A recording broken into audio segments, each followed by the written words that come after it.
গাইবান্ধায় বিকাশ agent ও জামায়াত নেতা নজরুলের মরদেহ উদ্ধার। গাইবান্ধার গোবিন্দগঞ্জে জামায়াতে ইসলামীর অঙ্গ সংগঠন শ্রমিক কল্যাণ ফেডারেশনের এক নেতার গলাকাটা মরদেহ উদ্ধার করেছে পুলিশ।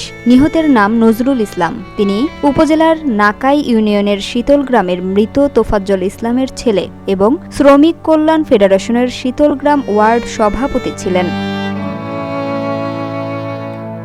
রবিবার সকাল ৭টার দিকে শীতল গ্রামের বগুড়ার বিলের ধারে মরদেহটি পড়ে থাকতে দেখে স্থানীয়রা পুলিশে খবর দেন। পরে পুলিশ ঘটনাস্থল থেকে মরদেহ উদ্ধার করে মর্গে পাঠায়।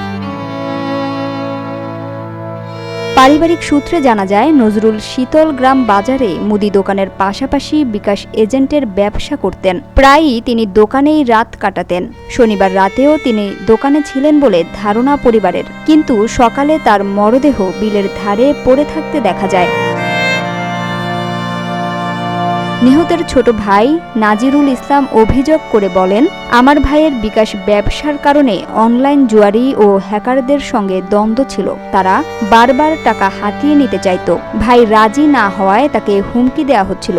সম্ভবত এ দ্বন্দ্ব থেকেই তাকে হত্যা করা হয়েছে। গোবিন্দগঞ্জ থানার ওসি বুলবুল ইসলাম জানান, মরদেহ ময়না তদন্তের জন্য পাঠানো হয়েছে। হত্যাকাণ্ডের রহস্য উদ্ঘাটন ও জড়িতদের গ্রেপ্তারে পুলিশ কাজ করছে। স্থানীয় শ্রমিক কল্যাণ ফেডারেশনের সভাপতি আশরাফুল ইসলাম বলেন, নজরুল সংগঠনের একজন নিবেদিত প্রাণ কর্মী ছিলেন। তার হত্যার তীব্র নিন্দা জানিয়ে তিনি দ্রুত হত্যাকারীদের গ্রেপ্তারের দাবি জানান।